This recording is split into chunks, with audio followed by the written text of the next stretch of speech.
Good morning. Good morning. Thank you all for joining us here today. I'm Lisa Coico, President of the City College of New York.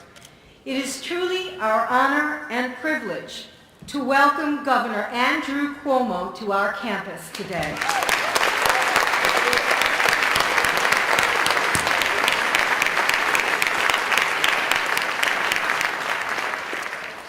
I would also like to recognize Carl McCall, the former New York State Comptroller and current chair of the SUNY Board of Trustees, and also Hazel Dukes, the New York State NAACP President,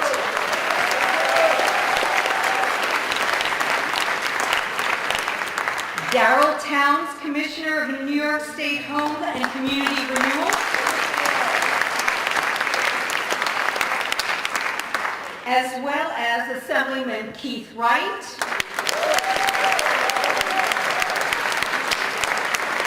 Senator Bill Perkins,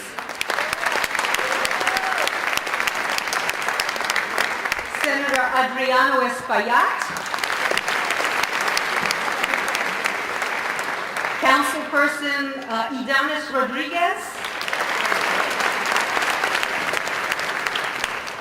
and Janad Kamarista, our student speaker today, here in the audience.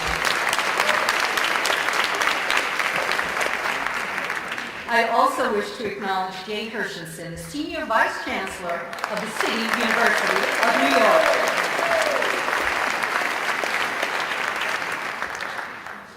Over the past 2 years, Governor Cuomo has undertaken the task of rebuilding the economies and the fiscal strength of the city and the state of New York.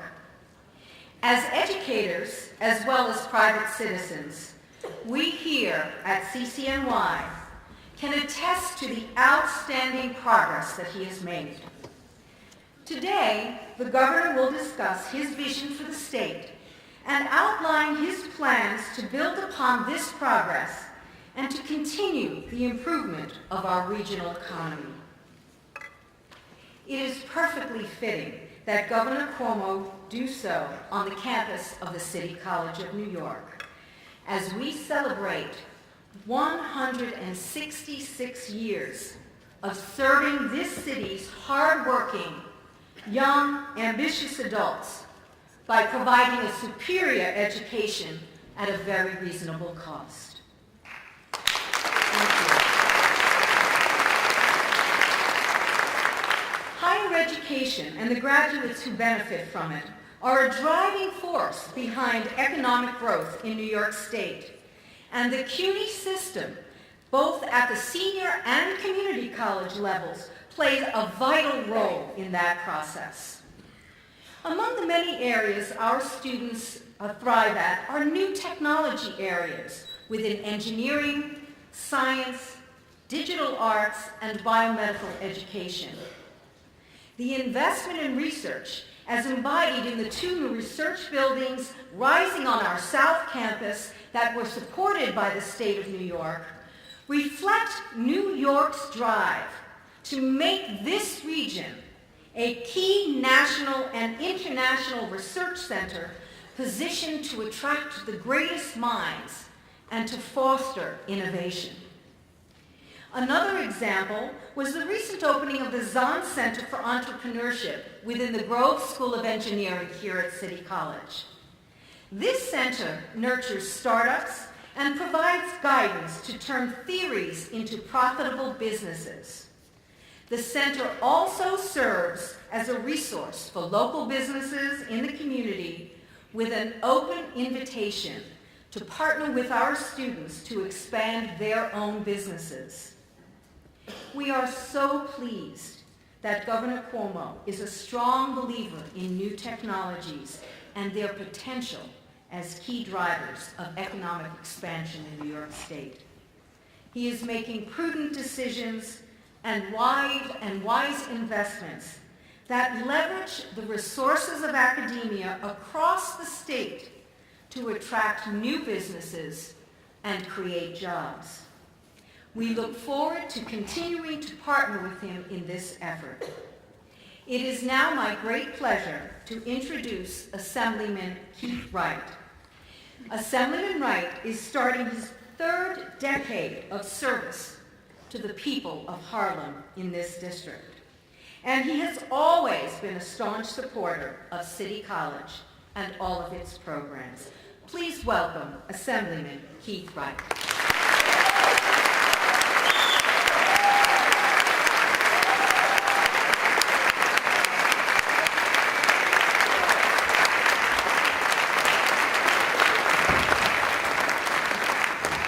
Good morning, Harlem. Good morning, City College. Good morning, Harlem, USA. You know, thank you, Madam President Lisa Cuomo, for that kind introduction. She's doing a wonderful, wonderful job here at City College. Can we give her a round of applause? You know, it's certainly a pleasure to be here this morning, and when you think of the executive budget, which is why we're here, when you think of the executive budget, typically you think of zeros and dollar signs and complicated accounting mechanisms. They immediately come to mind.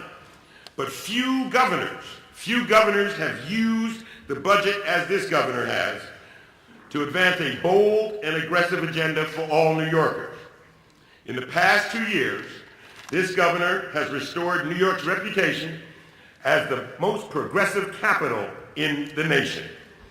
He created the Youth Works program, signed into law the strongest rent regulations in 40 years that this state has ever seen. And on top of that, he has also, along with the legislature, passed marriage equality here in the state of New York, which is a crowning achievement.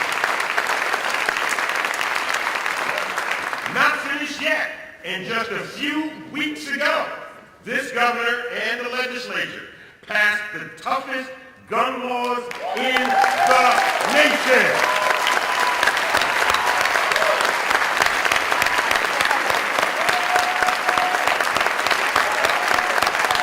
Yeah!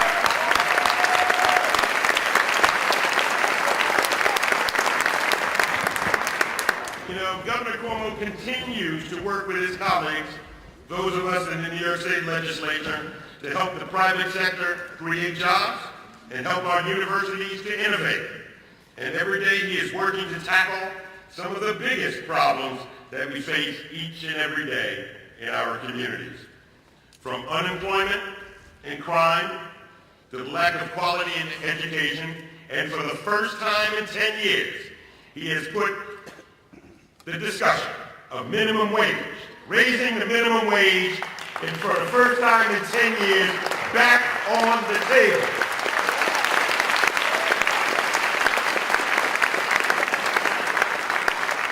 Also, by putting minority and women-owned businesses at the forefront of economic development and job creation, and fighting to get better teachers in our classroom and kids off the street and away from illegal guns, this governor has gotten to the very heart and to the very core of the issues of which we grapple with each and every day. Yet again, this year, he is showing the nation that New York is not only the progressive capital of the world, but it will remain the beacon of justice and equality. And that means ensuring that all women in our state are able to fully participate in our economy by protecting the freedom of choice, promoting pay equity, creating zero tolerance for workplace harassment, ending pregnancy and housing discrimination. Together we are taking the Empire State to new and higher heights, and we thank the governor for sharing his agenda with us here today, bringing his budget proposal to the people of Harlem, USA. Never been done before. Thank you very much, Governor.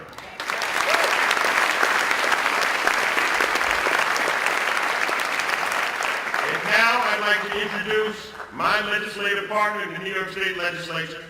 We've passed bills together.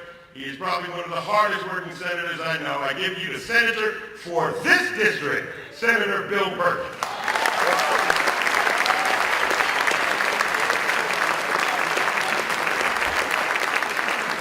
Thank you very much, Assemblyman. You know, I thought maybe that you were reading my speech. But in all seriousness, please give our Assemblyman another round of applause for the outstanding work that he's doing. And I've had the privilege of working with him over the years, not only here as in the state legislature, but also when I was a member of the city council. And so it's good to be here today, Governor, with you on this extraordinary day, and to be back at this university, this great city and college that has meant so much, not only to Harlem, but to this city. It is, in a way, what the Empire State Building has been. It has been a beacon to call everyone to come and be a part of it. It has been a melting pot, a way for our young people to be able to enter into the economy, enter into higher education, and it's a very, very important place. So I want to thank all who have been a part of this. President, please give her a round of applause for the leadership that she's providing.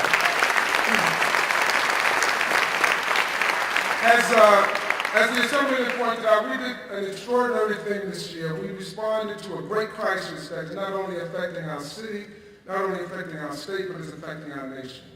And our governor took the leadership in that regard and allowed us to become the first state to pass the toughest, most comprehensive gun laws in the nation.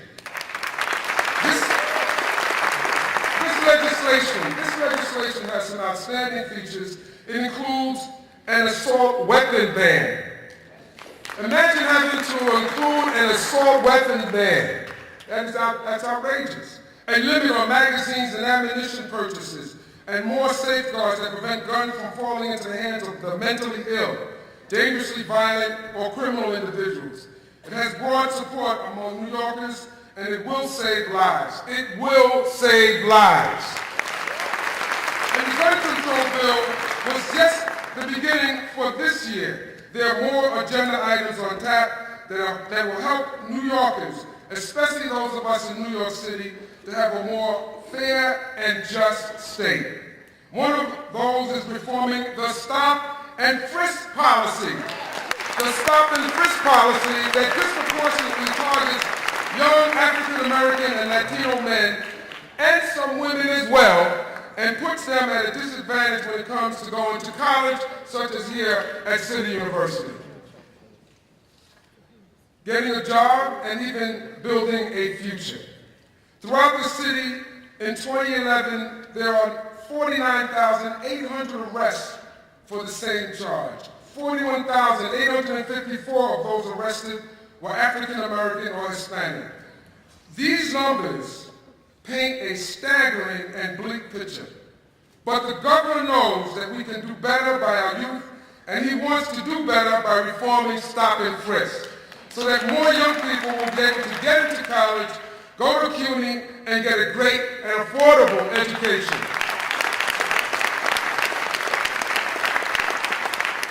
New York has long served as a model for equality and fairness.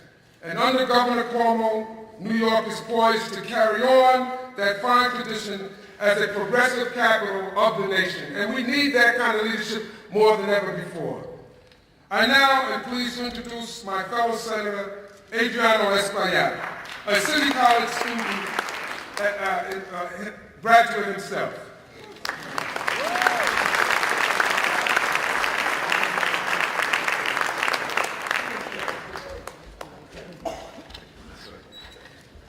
Good morning, buenos dias.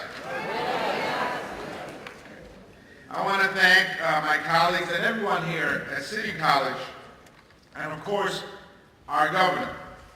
This college continues to be a beacon of hope for Northern Manhattan, and CUNY continues to be the entity that will drive the economic engine of the city and the state, Vice Chancellor. So we want to thank the CUNY family. We are here at City College today, a proud CUNY institution, and I would be remiss if I did not point out that a wonderful member of the CUNY staff, the CUNY faculty staff, Professor Jenny Rivera, currently awaits confirmation to become a judge in the Court of Appeals, the highest court in the state of New York.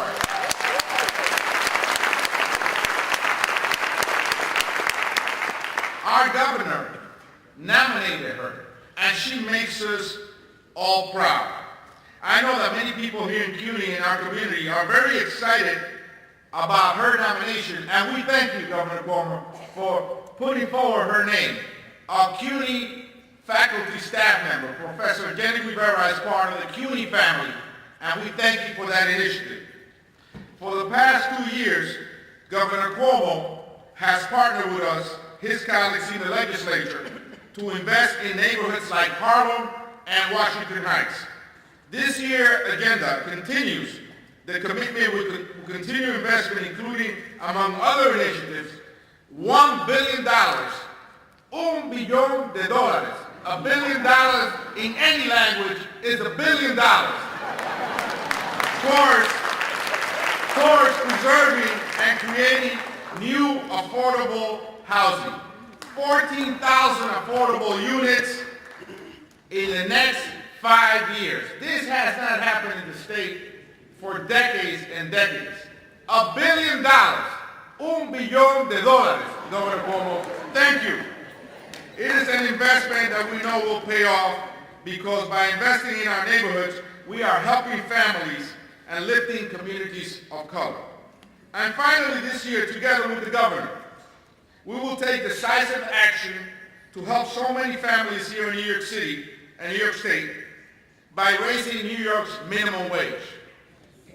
The current minimum wage for New York State is $7.15. We have to adhere to the federal minimum wage, which is $7.25. We all know that no family can make ends meet with that kind of earning.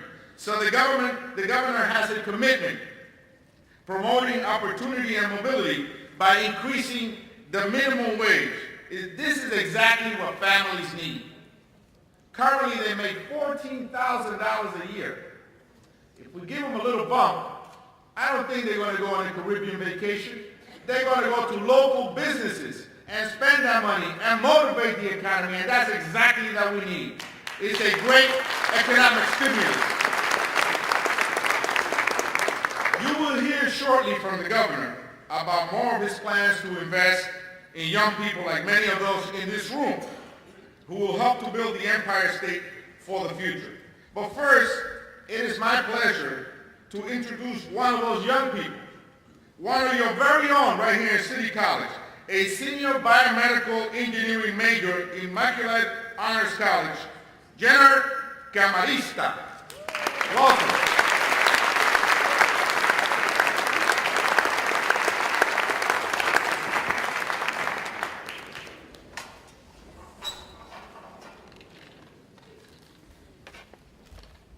Thank you, Senator Espaillat, and thank you all for coming here today. Welcome, Governor Cuomo, to City College. It is an honor to have you here, and I thank you for inviting me to speak today. My name is Jenner Camarista, and I'm a senior here majoring in biomedical engineering.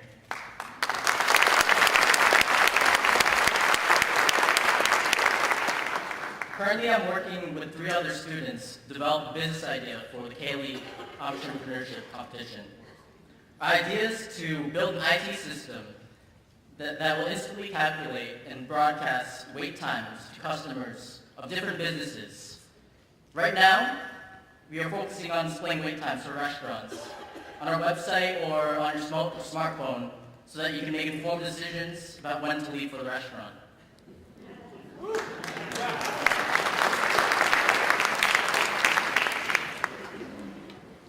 The system could potentially expand to businesses like the doctor's office, the college bookstore, or even DMV, because we all know how long those lines are.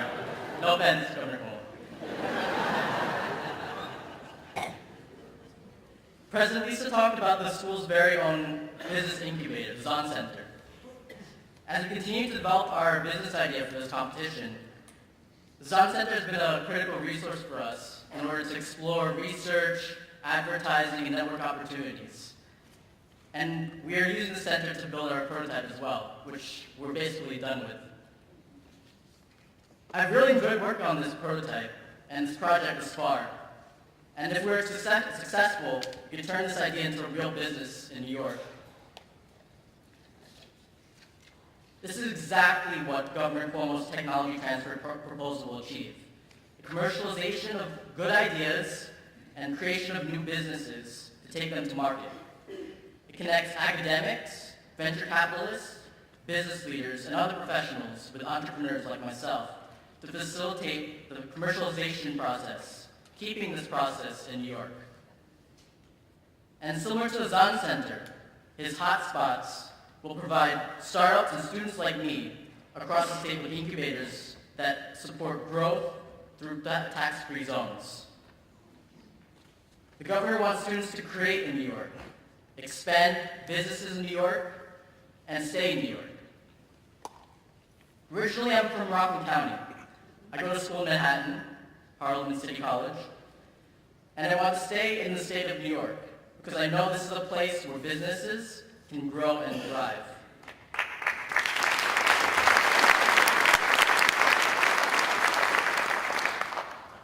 Governor's plan to invest in new ideas like mine, as well as students like me, is an investment in New York's future. He knows that too many students, like me, develop new technology and then leave the state to bring it to another market. And that ultimately hurts New York.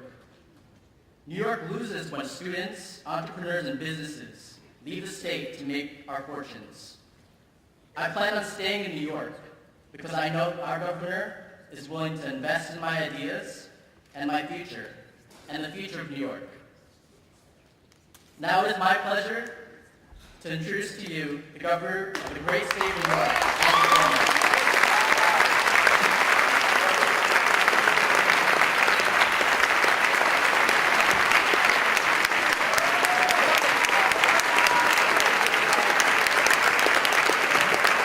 Thank you.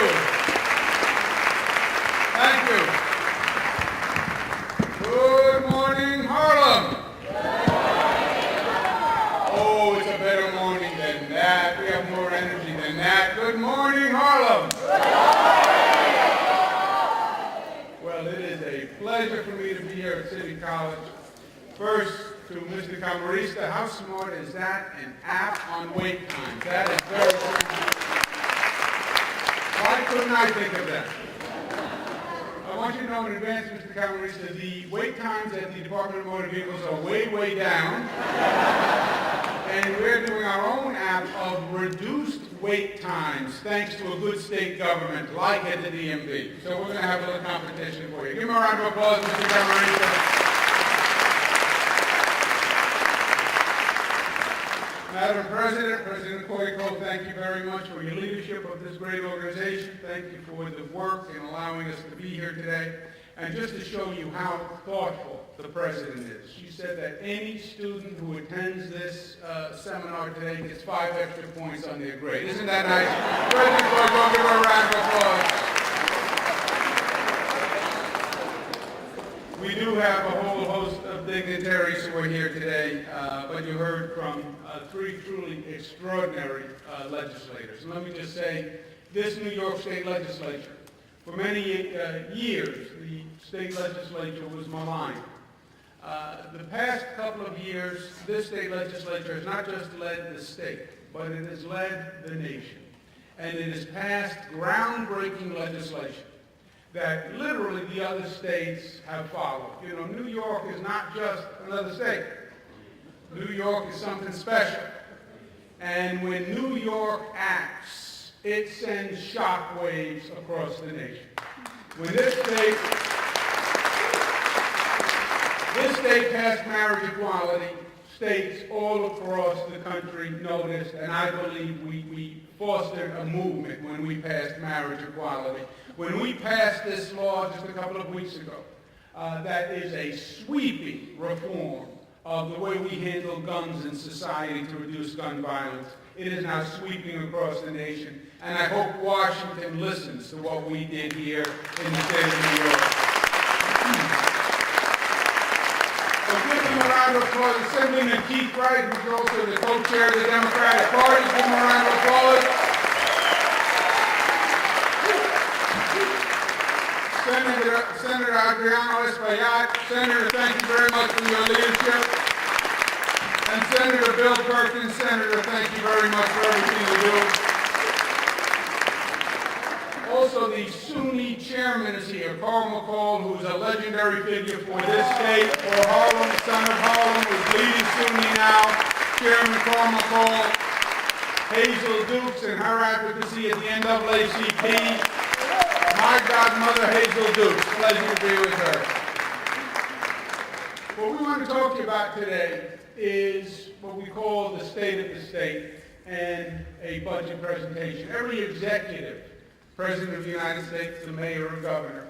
In the beginning of the year, this presentation, the State of the Union, with the President, State of the State, State of the City address, which is basically a conceptual vision of where that governmental entity should go. What that executive believes that jurisdiction needs for the future. It's then followed up with the budget, which is a very specific plan on how the government is going to execute that vision and what they're going to do. This is presented to the Congress in Washington, it's presented to the state legislature here, and I presented my plans to the legislators of New York State. But for me, my job is really very simple at the end of the day. I work for you. You elected me, I was elected by the people, and I want to present you with the plans that I presented to the legislators. Because it's your voice that matters. It's your opinion that matters. And this government and this democracy is only as good as to the extent that the people of the state participate. So we're here today to talk to you. That's right, Hazel. We're here today to talk to you about that plans. First, a little perspective, because the past few months there has been a blizzard of news. Good news, bad news, but it is tragic news. But it has been a blizzard. Just a moment to get our bearings. 2 years ago I was elected as governor, and I said that this state was at a crossroads, and that we needed to chart a fundamentally different course. There was decades of decline in this state, especially all across upstate New York. And there was time to come up with a new plan for a New York comeback. And the big core elements of the plan were attracting good jobs and economic growth, because that's the ultimate engine. Create a world-class education system, and that's why we're here today, at a world-class educational institution. Establish fiscal integrity and discipline, and restore New York as the progressive capital. And we are on our way to do that. Governor Al Smith, great governor, ran for president, said, let's look at the record, was his expression. Well, gone is the obstructionist state bureaucratic culture. We've replaced it with a new entrepreneurial government that works for the people and works well. One of the reasons Mr. Camarista is going to find the DMV lines way down because of that new entrepreneurial government. Gone is the tax capital mentality, where all we did was raise taxes. If New York State is the tax capital, it will chase businesses out. Because the key word today is mobility. Businesses are mobile, people are mobile, and if New York is charging you the highest taxes in the nation, people will move. We've replaced it with the lowest middle-class tax rate in 58 years, believe it or not. Gone is the anti-business mentality. We're working with private corporations all across the state. And gone is the political gridlock, where politicians gathered and argued among themselves. We're getting things done, and we've replaced it with a government that works for the people. Well, then maybe our job is done. Actually, we have a lot more to do. The national economy is still slow. It hasn't been coming back at the rate of recovery that we would like. Being a progressive government, being a progressive society, your job is never really done. Justice is a journey more than a destination, and you have to keep at it every day, every governmental session, every year. Our children are not being educated to the fullest. We have two education systems in this state. One is for rich students, and one is for poor students, and there is a disparity in education that must be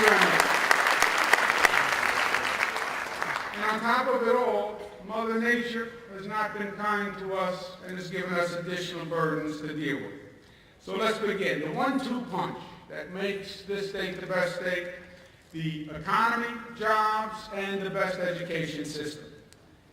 Economic development is the engine that drives this state, and we've been working on what we call the New York Open for Business campaign. We want to continue that. The macro efforts were fiscal integrity. After years of the state not passing a budget and not passing it on time, we've now actually gotten a balanced budget, and we've gotten it done on time for 2 years in a row. We're going to get it done this year. And Keith and Adriano and Bill promised me that. Do I have your word on that, my 3 friends? There they are. They all agreed. We had a pledge to New Yorkers that we're not going to continue to raise taxes. We haven't done it in the past 2 years, and we're not going to do it again. We have a budget deficit that we have to close this year, which is about $1.3 billion. It sounds like a lot of money, but if we didn't do what we did 2 years ago, we would have been looking at a $17 billion budget this year, which would have been a real problem. How do we close a $1.3 billion deficit? Basically, we're going to take it out of the state government and finding efficiencies and economy of scale. We don't want to hurt not-for-profits. We don't want to cut the funding that's going to organizations that provide care. So we're going to find efficiencies within the state government itself. We've been working on the economy through a regional structure. You know, they talk about the New York State economy. Really, there are a number of economies within the state. You're in the New York City metropolitan area. That's one economy. That's one world. Buffalo, Western New York, is a different economy. The Adirondacks are a different economy. And our approach has been, rather than one approach top-down, we're working with each individual regional economy to build them from the bottom up. And that has been working very well. The economic challenge for this state, the education challenge for this state, is the same thing. It's what they call tech transfer from academia to commercialization. What is happening is this: the economy is working in parts of the country where high-tech ideas come out of universities and then form businesses and get commercialized. Mr. Camarista's model. He's in school, he's developing a product in school, a technology product, application. He finishes school and then it becomes a business model. And he gets some investors to invest in the business, and that business then takes off. That's the way of the economy now. Right now, this state is losing in that juncture. We're losing the ideas becoming businesses from the educational institutions. California is doing better, Texas is doing better, Massachusetts is doing better. We need to work on that. We want to create innovation hotspots, which is a program that says to Mr. Camarista, work with a higher ed institution. If you have a business idea, we will form a business incubator where we will give you the support services you need. We'll give you the attorneys, we'll give you the accountants. The state will invest in your business. You won't pay any taxes for a few years. You start your business, you hire a lot of people, we wish you well, but in return for our help, you promise to stay in the state of New York and grow your business in the state of New York. Part of this, and President Koiko spoke to this, part of this is preparing the workforce for tomorrow. And that is going to be a different model. Our workforce training is still from a different economic period. Our SUNY system, our CUNY system, the community college system has to be reimagined. Generic job training programs don't work anymore. The old model of you come in, we'll give you a set of skills, and then you go out and find a job just doesn't work. We need a job linkage program. Jobs are coming back from overseas. And we have an opportunity, because what happens is all the corporations went overseas for low-cost labor because they could buy labor cheaper there. You know what they found when they got overseas? They had cheap labor, but they didn't have the skill set that they needed. Some ways they got what they paid for. So those corporations are now coming back, and they bring those jobs back to this country, to this state. But you need a skill set to fill that job. And that's our opportunity. There are 210,000 unfilled jobs in the state of New York today. Why? Because people don't have the skill set to handle those jobs. That's what we have to attack. And I propose the Next Generation New York Job Linkage Program, where we take those community colleges, we identify the job first, we identify the employer first, we design the skill set, the curriculum for that job, and that college teaches to that job. It will work with employers to identify the job so you'll know, the graduate will know, they're stepping into a job at the completion of the program. Now, once we find the job has to pay a decent wage. Teddy Roosevelt, no man can be a good citizen unless he has a wage more than sufficient to cover the bad cost of living. If you made that quote today, it would be, no man or woman can be a good citizen unless.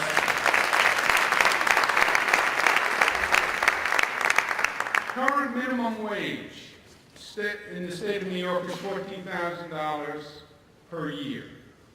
Average cost of gasoline, $1,700. Average cost of electricity, $1,300. Auto insurance, $1,400. Groceries, $6,000. Child care, $10,000. Housing, $15,000. Housing alone is more than the entire cost of minimum wage. My friends, the numbers don't add up.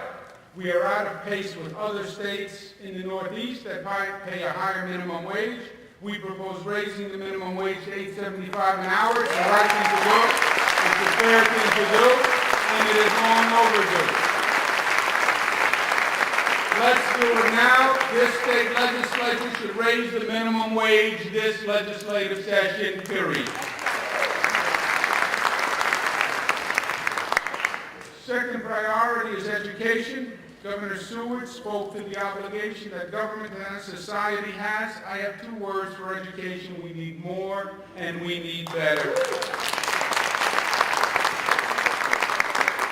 Part of it is we just need more. This nation, forget the state for a second, this nation is falling behind other countries around the globe because they just spend more time educating their children. They just have more days in the classroom. Our education calendar was set when this nation was an agrarian society. We have off in the summers because the farmers needed the children back home to work in the fields during the summers. That's where our educational calendar came from. Well, those days are gone, and we do need more learning time. Now, there's three ways to do it. You could have a longer school day. You could have a longer school year. You could have less summer vacation. Or you could have a combination of both. Now, this is a drastic transformation. And it is, many people are going to have different opinions. And the way we want to handle this is this. There are 700 school districts in the state of New York. Local school districts. New York City is a school district. 700 different districts. We want to say to all 700 different districts, look, we believe you should have more education time, but we will leave it up to you. And you can extend the day, or you can extend the year, or you can do nothing. But our advice is that you increase the educational period to make our children more competitive. As an incentive for the local school district to do that, any increase in the day of the year, any increase in the amount of education, the state will pay 100% of the cost of education as an incentive for them to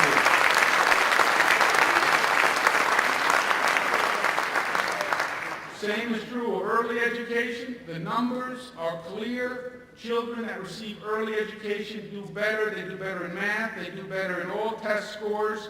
40% less likely to repeat a grade. 32% less likely to be arrested as a juvenile. We should have real pre-K for all children. We should start this year with universal pre-K and full-day pre-K, which is 5 hours. Education in distressed communities. You know, we have this great debate about education in society. And I mentioned the duality of education. Part of it is, I think, just the definition. We talk about education in a distressed community. But really it's apples and oranges, because really a school in a poorer community has no resemblance to a school in a richer community. Because the school in the poorer community has many more burdens and many more functions that it needs to perform. In a poorer community, that school, that teacher is called on to do a lot of things. It's also a nutrition center. It's also a counseling center. It's also an after-school center. It's also a mentoring center. And you don't have those same types of supports. Let's recognize that reality, and let's respond to that reality and provide the services that we need through that school, and make that school a social service community support mechanism. We call them community schools. Pay me now, pay me later. Invest in our children. Invest in our children before the problems arise, before you're paying for a prison, before you're paying for juvenile justice. Pay up front. In the long term, it's an investment, and it's the right thing to do. And that's what community schools are all about. We also want to invest in our higher education system. The SUNY system is a New York gem. You can get a higher education that is comparable to any education at a fraction of the cost. We started investing in SUNY in terms of capital innovations. We want to continue to do it. Again, investing in education is investing in the future. We want to do it. We did it twice with the SUNY system. We want to continue it this year. And this year we want to expand it to the CUNY system with New York CUNY 2020.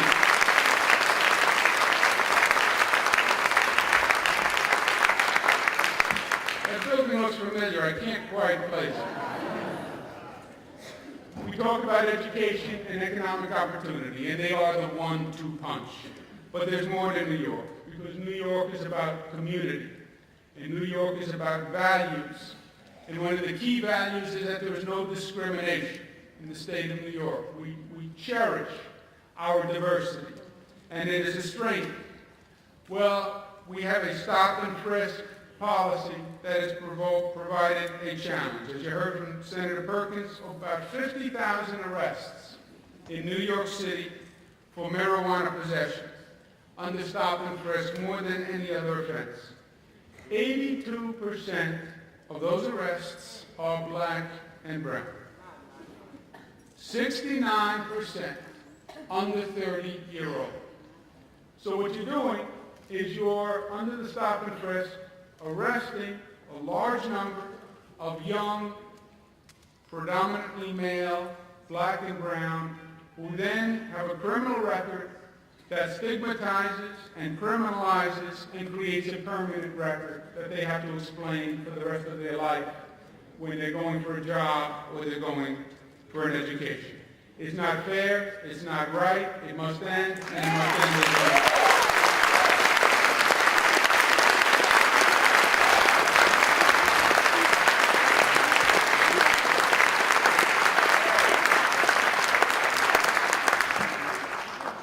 The problem arises because carrying marijuana on your person, a small amount of marijuana on your person, is a violation. It's not technically a crime, but it's a violation. But marijuana in public view is a misdemeanor, is a crime. And that's when you can be subject to arrest. And that's what's happening under the stop and frisk. There must be parity between the two laws. I want to decriminalize public view marijuana with 15 grams or less, so it will not create a criminal record. We also need to ensure fairness in our justice system. We believe that people who commit crimes should be punished and should be off the street, but we also believe there should be fairness and protection in the justice system. Right now, mistaken eyewitness identifications contribute to approximately 75% of wrongful convictions, which are later overturned by DNA. False confessions contribute to approximately 25% overturned to DNA. Remember, a wrongful conviction protects no one. This is not a numbers game. The more convictions, the safer we are. The justice system is not about numbers and convictions. It's about doing justice. And if we're convicting people who are innocent, we're helping no one, or we're actually perverting the justice system. We want innocence protections in the justice system. We propose requiring blind administering of eyewitness photo identifications to have more accuracy in those identifications, and videotaping confessions for suspects in violent crimes to make sure we're also protecting the accused, and the rights of the accused are also protected. So when we have a conviction, we know it's the right conviction and a real conviction. There is still a terrible housing shortage in the state of New York. There's still an affordable housing crisis. I've worked on housing all my life, long enough to know that the crisis is still with us, and it is another continuing struggle, and something we have to address every year. We pledged $1 billion this year to make a real difference with providing affordable housing all throughout the state. Commissioner Darrell Towns, who's with us today, is smiling because $1 billion in any language is a lot of money. Senator Adriano Escobar. The $1 billion New York Affordable Housing Initiative, $100 million for people who were hurt by Hurricane Sandy, $700 million for preservation of Mitchell-Lama, $230 million for more affordable housing units. New York State is the equality capital of the nation. New York State also recognizes that there is more to do. And as I said before, justice is a continuing struggle. And we have more to do right here at home. Babies were born in the same hospital on the same day at the same time. They will both go home to loving families and good homes. They will attend good schools, get the same grades, and earn the same degree. They will enter the same profession, but their lives will be much different. One will earn, on average, $11,000 less per year and $500,000 less over a lifetime. The other is 32 times more likely to become a CEO or serve on a corporate board. One is 5 times more likely to be sexually harassed or become a victim of domestic violence, and more than twice as likely to be a victim of housing or lending discrimination. One is twice as likely to become a single parent living in poverty, and twice as likely to live out old age in poverty. Why? Because one is a girl. It's not right. It's not fair. It's time for a Women's Equality Act.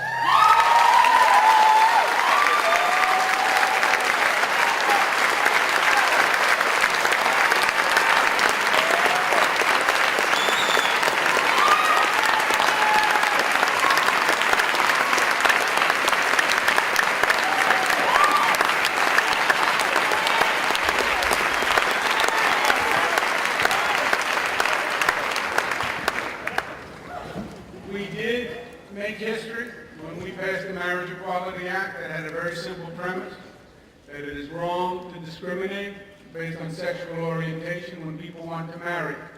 And we made that point, and the nation opened its eyes. This is very similar.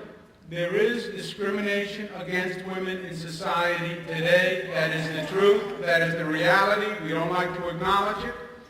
But the old adage is true. You're never going to solve a problem that you deny. You're never going to solve a problem that you fail to realize. We discriminate societally against women. And it has to stop, and it has to stop in the state of New York.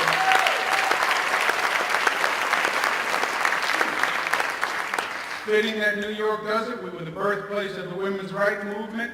We have a 10-point women's equality agenda. Shatter the glass ceiling. Women still make 77 cents to a man's dollar. Zero tolerance for sexual harassment. Strengthen employment, anti-discrimination laws, human trafficking laws, and family status discrimination, which is against single women. Prevent landlords from housing discrimination. Stop pregnancy discrimination, protect victims of domestic violence, and protect a woman's right to choose and freedom of choice.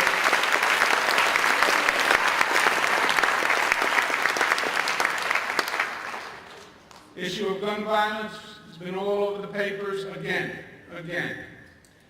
We passed a gun policy law that I am so proud of. It's reasonable, it's balanced, it's measured, it respects hunters and sportsmen, but it ends the unnecessary risk of high-capacity assault weapons. It keeps guns from the mentally ill, it bans assault weapons, it closes the private sector loophole, tougher penalties for illegal gun use, and something called the Webster Provision, named for the tragedy we had in Webster outside of Rochester during the holiday season, where a man set a car on fire. When the firefighters came to put out the fire, he was in his home and he shot and killed them with an assault weapon. Mandatory life sentence for killing of a first responder.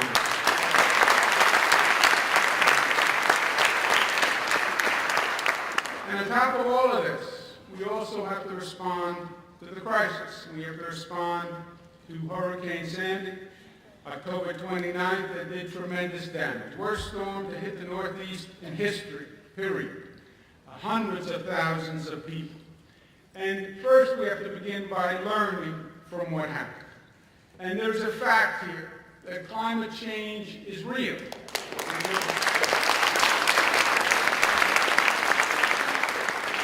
We now have 100-year floods every 2 years. They are no longer 100-year floods when they happen every 2 years. And to say, well, this was an isolated situation, it will never happen again, that is putting your head in the sand.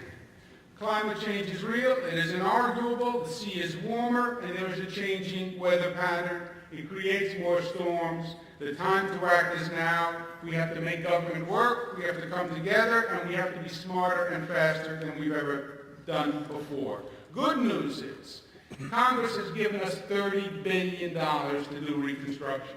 And $30 billion is a lot of money. We applaud President Barack Obama for his support and coming through to New York when we needed it. We received an allocation today, as a matter of fact, from the HUD Secretary Sean Donovan on the first installment of those federal funds. And we have a plan of about $20 billion for the first installment of those funds. Individual recovery, this is funding that will go to individuals to help pay with their damage and their loss. Our infrastructure recovery, this is rebuilding the subway system, the tunnels, the airports, all of which were badly damaged, and not just rebuilding them, but building them smarter than before, with mitigation measures, anticipating another storm, anticipating another problem.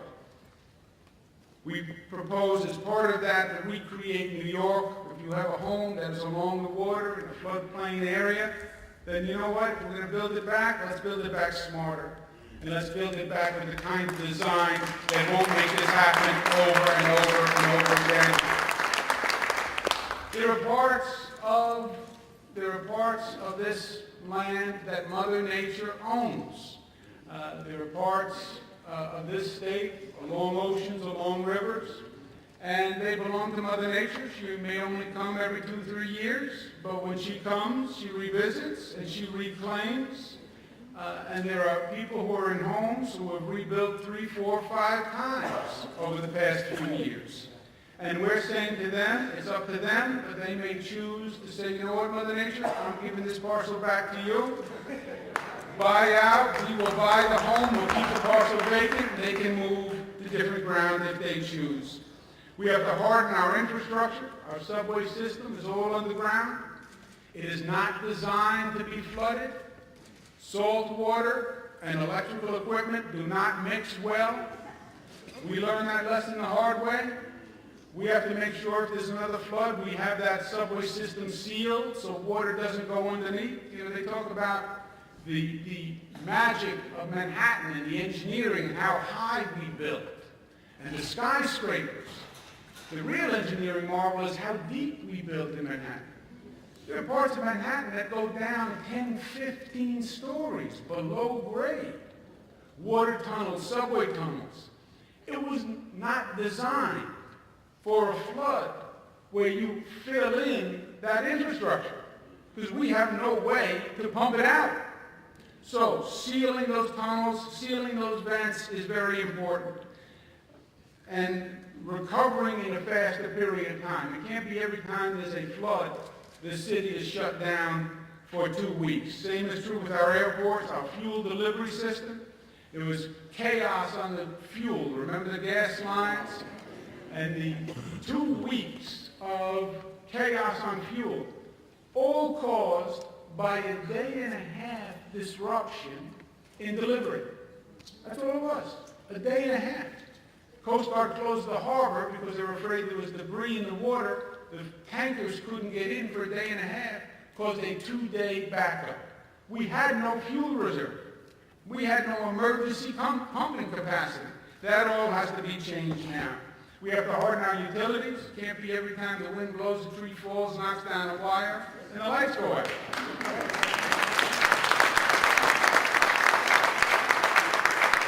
And that is going to be a redesign of our power system. We need a world-class emergency response network.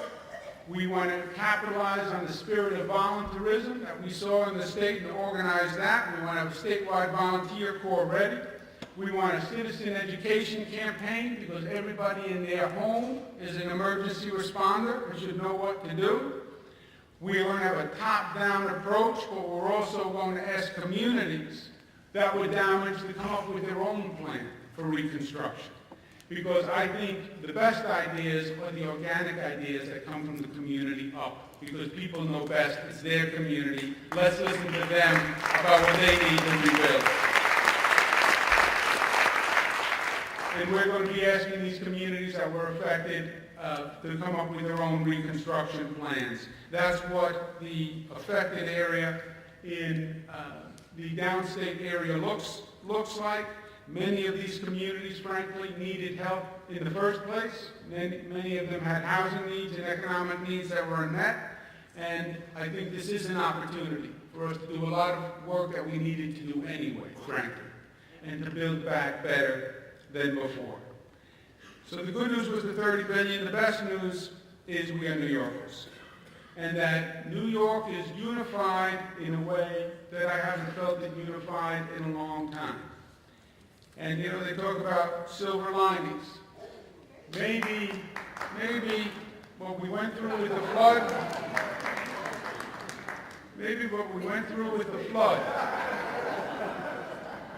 and the problems that we had at the flood, this whole Hurricane Sandy experience, I think has actually brought us closer together.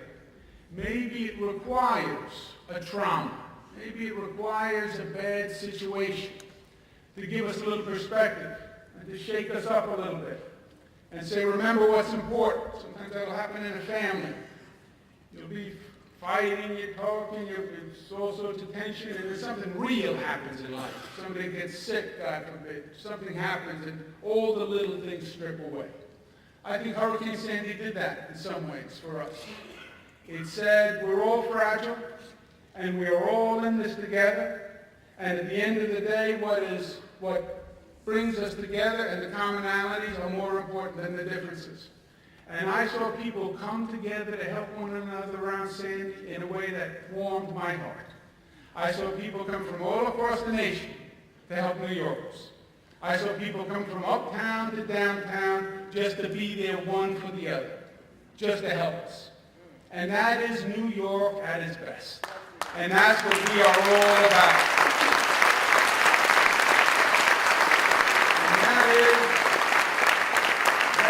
That is the New York story. That we said to this world, we invite you all to come. We don't care the color of your skin. We don't care how much money you have. We don't care your accent. We don't care what language you speak. You come here and you are invited to join with us in the community of New York, and we will support one another, and we will build together, and we will invest in your family and invest in your education, and we want you to do well. Because when you do well, we all do well. Because we are all linked, we are all one, we're one community, we're one family. We're the family of New York. This is a plan to invest and grow in our family together, to make this state a better state.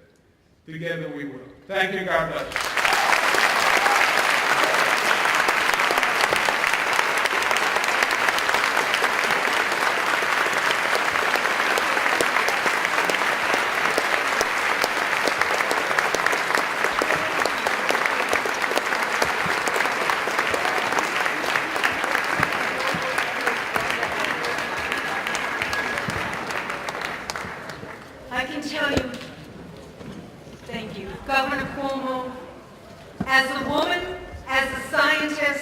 and as an educator, and as a proud New Yorker, you make me so proud to be a citizen of this great state. Thank you for coming today.